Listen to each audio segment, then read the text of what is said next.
Hello and welcome back to the podcast. So, in today's episode, I'm going to be talking about going no contact. Does this really work after a breakup? Now, a lot of people are going to have mixed feelings, judgments, and thoughts on this topic, especially to try and help them move on post breakup. Some people think cutting somebody off, not having any kind of communication with them, might be a bit harsh, might be a bit mean, might be a bit counterintuitive to the healing, and we're going to explore why this might be necessary or recommended in some situations. Now, no contact can be effective for a number of reasons, not just psychologically and emotionally, but what it provides for both people. Now, a lot of people could be resistant to this, especially if there's other elements that were going on in the relationship that might not have been healthy. And the key thing they hold in mind with this, it's not about like revenge. It's not about wanting the fucking breakup. It's not about making your ex crazy so that they miss you, that they want you back, or whatever games could come up or be associated with that idea of going no contact. There is a really important reason as to why it needs to be used and what that facilitates, what that opens up for the person that needs to do this. And there is an invitation for both people to grow within this if it's maintained. But there are some scenarios where it is crucial, and I will talk about that in this episode. Now, if you're somebody that's struggling post breakup, you're really trying to put distance between you and the ex partner, you're worried that you're not going to be able to stick to the no contact commitment you've made with yourself, then I hope this episode will give you some tools, some insight, and help you move through this change. So, first and foremost, no contact. Why do we do it? What's the whole point of using no contact? So, when you're going through a breakup, it's a massive, massive change. It's for some people, depending on the length of the relationship, depending on the nature of the relationship, how deep the attachment was, it can be a big ego shattering experience. It can really fucking dysregulate them. It can feel like a loss of identity, a loss of purpose, a loss of foundation and direction in their life. And for some people, it can feel like they're going into some sort of withdrawal when that person leaves, exits their life. And there have been studies shown that romantic rejection lights up parts of the brain that's similar or synonymous with physical pain and addiction. So for some people, breakups can be completely consuming. Now, when I'm talking to clients, and I use this metaphor quite a lot because it's very similar, especially with longer term relationships or relationships where you're really invested in it. And it's not to say, look, I went over myself, it's not to say short relationships are any less meaningful. But when you were really, really invested in a relationship and the relationship has now ended, these can be very similar to going through grief, bereavement, and loss. Like your whole North Star has now changed. Your fucking sense of direction, your sense of safety in the world, your future goals, the shared identity of who you were as a couple, the identity you had as your like within yourself. Like there's so many different variations of things that are going on under the hood in the nervous system that can make it quite challenging for you to be able to process what's going on. And the amount of overwhelm that can come up for some people and shock is very similar to like somebody that's going through grief and bereavement. Now, what I would say to you is, as much as I'm talking about no contact, and when I'm talking about somebody that's going through those experiences of loss, sometimes we have to get out of our own way and do what we need to do to take care of ourselves and not focusing on the other person initially, because sometimes we know that we need space, and sometimes people will be very insistent on maintaining that contact. They might want to be friends before you're ready. They might want to still stay a part of your life. They might still want the benefits of what the relationship was to them. And that could be to your detriment if you're really struggling, like really not finding it easy to process what's happened. You could be going through the emotional ringer. You mightn't be eating, you mightn't be sleeping. Your whole sense of self could be up in there. And look, I'm just going to normalize this now. Obviously, there's extremes in terms of how some people can experience this, especially when we're talking about the realms of, say, maybe personality disorders and things like that, where that can be much, much more of a significant trigger. I'm not going to be talking about that today, but it's just important to put a bit of nuance in it. Some people mightn't be able to relate to your experience because of how intensely you're experiencing the loss. Now, if you do decide that you need that space and detachment to be able to process things, to be able to give yourself some breathing room, to be able to make sense of the ending of the relationship, it is like a detox in a sense. You don't want to be seeing the ex, you don't want to be checking their social media, you don't want to be navigating or being in any spaces where you will be moving through some of their circles. You need to kind of see that as like moving that out of your system. It's like that thing, out of sight, out of mind. Every time you allow yourself to fall into that check-in behavior, whether it's looking at their social media, going out of your way to maybe cross paths with them or keep up to date or keeping tabs on stuff that's going on with them, it might feel like you're getting a sense of control or giving you some sort of insight, but you could actually be hurting yourself much more than you think. And it's like tearing open a cut or a wound, and you're not really giving it space to heal. You're still poking at it. And like that's where you have to do your part within this. Like detoxing and moving on from somebody is fucking hard. Like even when it's a good relationship, let alone when it's a fucking bad relationship, but when it's a really good relationship and you had some really good times together, like your commitment to yourself and your boundary with yourself is to take care of yourself. Like you're not, it's like sometimes the love is still there. You still want to be a part of that person's world or their experience and touch base with them. But like you have to put yourself first and be with what's emerging for you. Like feel all of it, the sadness, the loss, the emptiness, whatever it is that's coming up for you, so that you in this space can learn to take care of yourself, because there's going to be a lot of stuff psychologically that could be emerging. As I said, like loss of identity, loss of direction, loss of safety and foundation. Like your life may no longer look the way you wanted it to look. And that can be really, really dysregulating and overwhelming. And also within this, there is that space to be able to kind of be reborn. And I don't mean that in a fucking wanky cliche way or cliched way. What I mean is there's an invitation here to kind of step into your power. You're going to have to set boundaries, not just with yourself, but with other people, so that you're able to take care of yourself, not indulge in conversations that are going to like pushy before you're ready, like people being nosy or updating you on gossip or anything like that, but also you holding boundaries for yourself, that you're not going to check, that you're not going to feed into any drama. Even if the person's out running around talking shit about you or slandering you, that your primary focus at this point in time is taking care of yourself, is like leaning on the support structures that you need to be able to heal. And that is such a fucking game changing move. And I've seen it so many times with clients in the media. Say if I break up, they're like reaching out, they're like, look, I need coaching or I need therapy and I've got this stuff going on, can you help? And like through 3 months, 4 months, 5 months, whatever it is, they are leaps and bounds ahead of where they would have been had they just sat in that space. And that's not judging anybody that wants to go it alone, but what I'm saying is having that system, that support, and that space just to be able to very safely unpack stuff, process stuff with a blueprint can be really, really effective. And that can also offer you that space to get clear on what was working in the relationship, what wasn't working in the relationship, what came up for them, like what was the trigger around the breakup.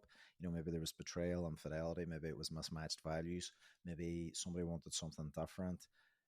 God knows, there could be any amount of things that could come up, but it's important to process it, to be able to look back and to learn, not to get caught up in judgment, not to get caught up on different things. And also, if you're maybe moving through like a slightly abusive or coercive dynamic, sometimes having that safe space to focus on your confidence, focus on your self-esteem, can be the thing that'll help you pivot and not play the game the way you used to play it, where you were getting fucked over, you were getting manipulated, you were being messed about. You actually start to take on a new sense of self. That person has never encountered this version of you. You've got that support system in place, and in doing so, then you're able to make changes that can start to put you on the path to better well-being, as well as dealing with the grief of everything that's going on. It just gives you that kind of support, I suppose I would say. Now, with no contact, the primary purpose is taking a step back. It's not getting caught up in the mire and the shit and the over and back with somebody, whether it's them dropping in, sending a text, an email, popping up in your social, landing around to your house, calling out to your work, calling out to your friends, just reminding you that they're fucking constantly there. Whether you broke up with them or they broke up with you, the good and the bad, you're creating space so that you can be with what's moving internally for you. And look, if you're somebody that based a lot of your self-worth on being with somebody, that you're no longer craving that sense of validation, that you're not idealizing or romanticizing what that connection or relationship represented, you're just giving it a bit of breathing room. This is not a strategy. It's not like some sort of fucking tactic of, absence makes the heart grow fonder, to like make them miss you or be obsessed with you, or whatever kind of bullshit that some people might talk about in that frame. This is really about safety and about you taking care of yourself. You really allowing yourself to detach and get a bit of focus and clarity on what's life for you. It isn't about getting them back. It is about your healing. Now, it's important to talk about that in terms of no contact, because some people will have harsh judgments on that. Now, that could be as a result of their conditioning or their attachments, or they might just have harsh opinions on it. But the thing is, like, no contact isn't really about the other person. It's about what you need to do to take care of yourself. It's about not feeding on the drama, not feeding on the anything that's going to stir the pot and make it harder for you to move on than what's necessary. And it's not about being cold either. It really isn't. It's about you setting very clear boundaries and expectations around what's necessary for you in order to move past it.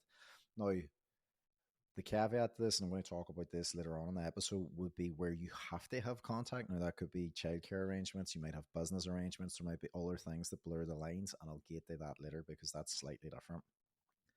Now, just holding on to that concept about not being petty and not about making the ex miss you or having some sort of fucking ulterior motive, it isn't about control. This is literally about your perspective and your like the whole frame shifting to you taking care of yourself. It's not about the other person. It's not about getting a reaction.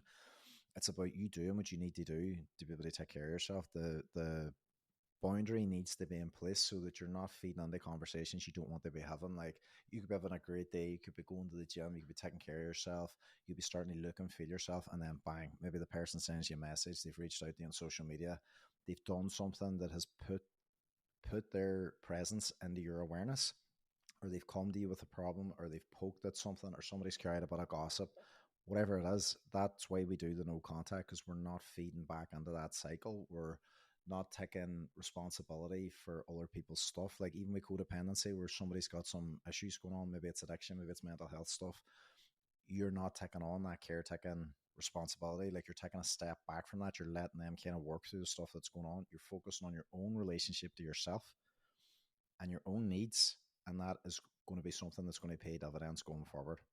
And other people mightn't understand that, and that's okay. They mightn't. They might have harsh judgments on it. They might be somebody that thinks what you're doing is cold, is unfair, isn't nice because you've been together X amount of time. But your responsibility is to yourself. Your duty of care is to yourself in those moments, first and foremost. Now, some people will struggle with going no contact more than others, and like, we could use the attachment lens as a way of looking at this. Now, for some people that maybe struggle with the anxious attachment style, or more inclined to be anxiously attached, they might find the ending of a relationship really, really fucking challenging, and the lack of contact, and that might come up for them really, really strong in the nervous system, the urge to reach out, pardon me, the urge to check, reconnect. And that's where some of this subconscious behavior might come in, like unwillingly putting yourself in situations where you might cross paths at the shop, or you might bump into one of their friends, or you might, this is where you have to take complete ownership of your part on the cycle. Like, how am I making this harder for myself? Like, they might really, really struggle with a sense of abandonment or rejection, or the meaning making that they've created with the relationship ending. And that can be really, really intense. And I have so much empathy for people that are anxiously attached. And the same thing is also true. It's a big, big window and invitation to develop resilience, compassion for the self, and to be able to put self-soothing strategies in place to be able to regulate the nervous system. And a big part of it means that we then have to outsource what we would have brought to that partner to potentially other systems, other people in our life, to be able to help us, to lean on them where we can, to be able to move through this loss. And that's the thing, like, that person, for the anxiously attached person, was their sense of security. Like, and some people can get really bogged down with judgments, like, I failed, like, I fucked that relationship up, I should have been able to make it work. They might really, really beat themselves down without actually seeing, and this is where the space and no contact comes in and can be really helpful. Maybe there was shit going on in the relationship that you were so close to, you couldn't see it for what it was. Maybe it was really toxic. Maybe they were really emotionally abusive. Maybe you weren't yourself for quite a long period of time. And it's only when you're outside of that, after a period of time processing things, that you can start to come back to who you are and start to actually piece things together and be like, holy fuck, that wasn't good for me to be in. But those judgments, those narratives, those ways that we beat ourselves down and take lumps out of ourselves, that can actually make the breakup really, really difficult and really overwhelming. And like, the main thing about the no contact is out of sight, out of mind. We're not feeding on the drama, and you're using that space to self-soothe, to lean on other people, and to get yourself through it. Now, for the avoidant attachment types, they might actually appear really, really good. They might seem really solid, like they're not bothered or they're not ruffled. But ironically, that comes with a different set of challenges in itself. They might not actually even have processed the extent of the breakup at all. Like, that sense of identity, that sense of a shared future, their foundation, what that connection meant to them on a deeper level. And although they're not having the contact, might feel easier for them in a sense because they're not being confronted with all those emotions, the depth, the vulnerability, etc.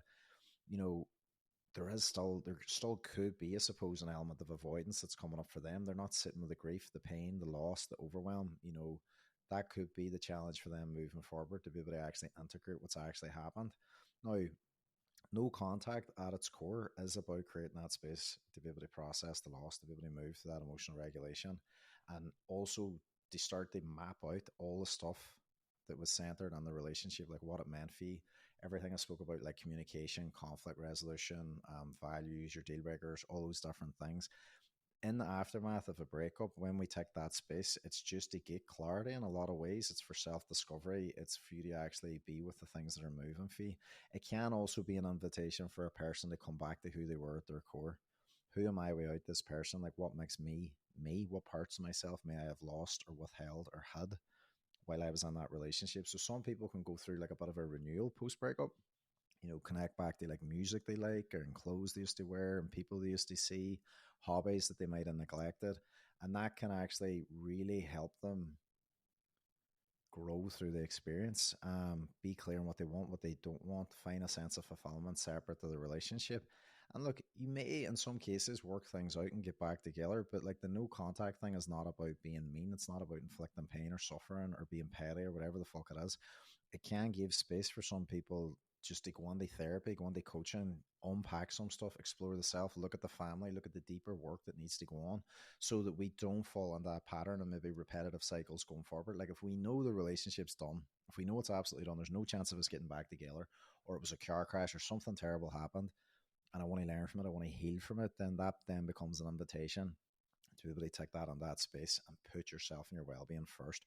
And that self-care, that those boundaries that you put into place with the ex, with your friends, with your family, the boundaries you put on with yourself, not to feed into your own suffering, those are fucking night and day differences.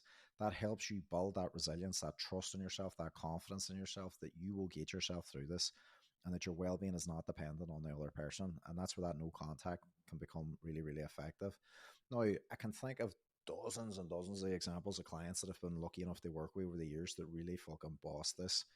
Um, and I would say that thing out of sight, out of mind all the time, because if you're not checking up on somebody, if you're not feeding into the drama hype and you're not letting your friends shit stir and you're not feeding into it when your family are asking, and look, sometimes it can be coming from a compassionate place, a curiosity place. Sometimes people will feel they need to tell you things because maybe you're being slandered or maybe they're just curious about your well-being. But a lot of the times it's about you taking back your personal power by establishing, look, I don't want to know, I don't want to talk about it, I've moved on. I'm not going to be participating in any gossip or things like that. I have had a lot of clients where it has been cases where, say, maybe the contact had to be maintained, normally because there's a child in the mix and there has to be childcare arrangements and things like that. And in those moments, what happens is like the communication has to be centered strictly in a professional capacity to the well-being of the child. It's need to know information. It's not about like, now we're going to cultivate a friendship before we're ready, or we're going to go back to being pals, or whatever the fuck it is. It is strictly on that, and that's a boundary you have to have with yourself, and it's also that distance you have to maintain with that other person. And look, this is where working on identity and working on the conscious and the unconscious and old trauma can be really effective, because if that person was saying maybe a bit of a bully, or they started shouting and roaring or throwing the head to get their way or playing games and stuff, once you unpack that stuff and clear those triggers and build your confidence and your self-worth and stuff, they're dealing with this new iteration of you, this new version of you that now values, honors, and respects yourself. And you're not going to play that fucking game anymore. And I have seen this dozens and dozens of times.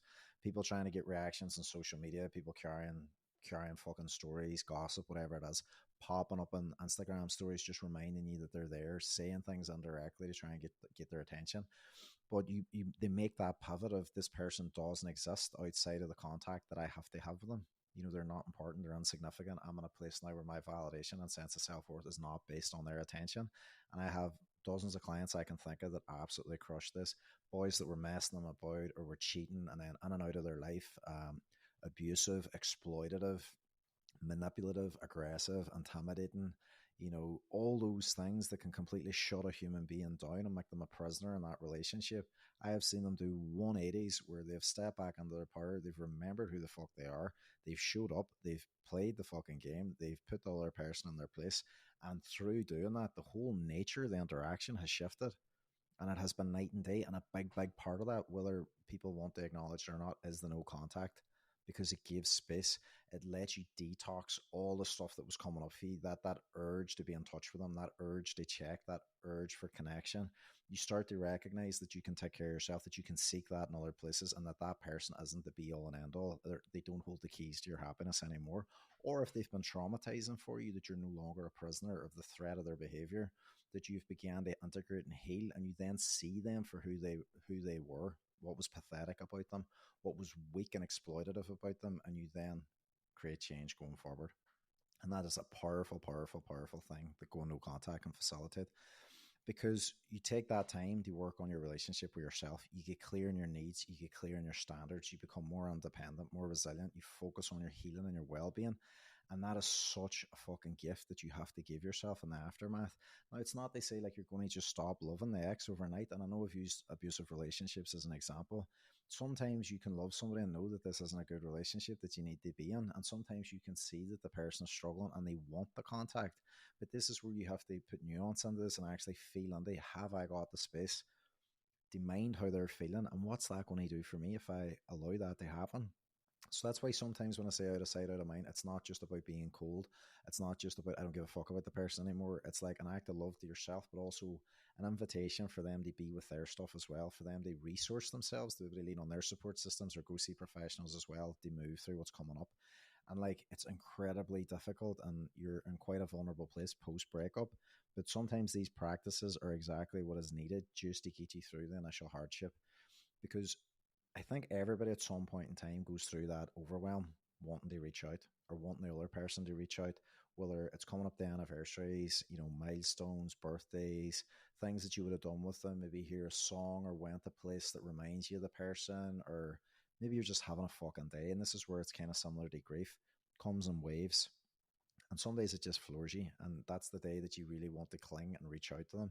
And in those moments, that's where we're tested, like to be with the self, to come back to being grounded. Like it could be through breath work, it could be through meditation, journaling, affirmations, leaning on a friend, talking openly about what's coming up, and then just resisting that fucking urge to pick at the wound and open things up, because we know that there's pain at the other side of it, or we know that it's going to complicate things going forward. Now, from a neuroscience perspective, it's like the longer that you go no contact, the longer that you start to do things for yourself, it's that neural pathway. You're creating a new neural pathway, a new association. You're actually rewiring the brain, because you're not going back to the old, well-worn path, which was leaning on the X, contact next. Like you've developed that sense of independence and resilience because you've now created new behaviors and a new identity and a new relationship with yourself that you've rebuilt and rewired over time.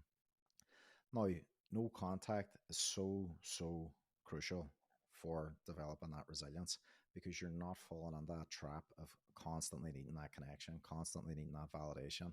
You're reprogramming your brain over a period of time to see yourself in a more positive light. And look, there is grief. I'm not going to lie. There's going to be tough days, but this is where you have to choose you over the other person.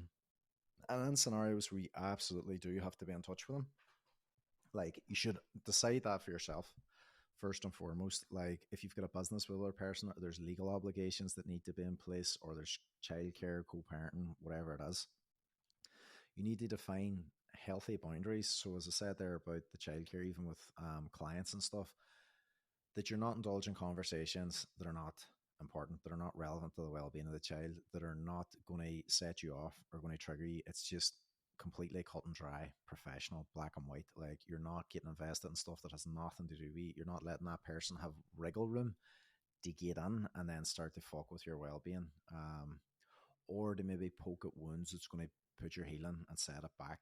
But that's what you have to do in those scenarios, is define first and foremost the level of contact that you're comfortable with, the nature, what that communication is going to look like. So it could be you have a second phone. That phone might be just the phone that person can reach you on. It could be as simple as, if there's a handover with a child, that they stay in the car, you come out with the child, they don't come to your door. Like there's just all these different parameters and boundaries that can be in place. And that's the thing that you need to figure out. But it's keeping it brief, keeping it very focused and structured and consistent, standing within boundaries. Because boundaries are how we teach other people what's appropriate, what's respected, and what's acceptable. And that's such a big thing going forward.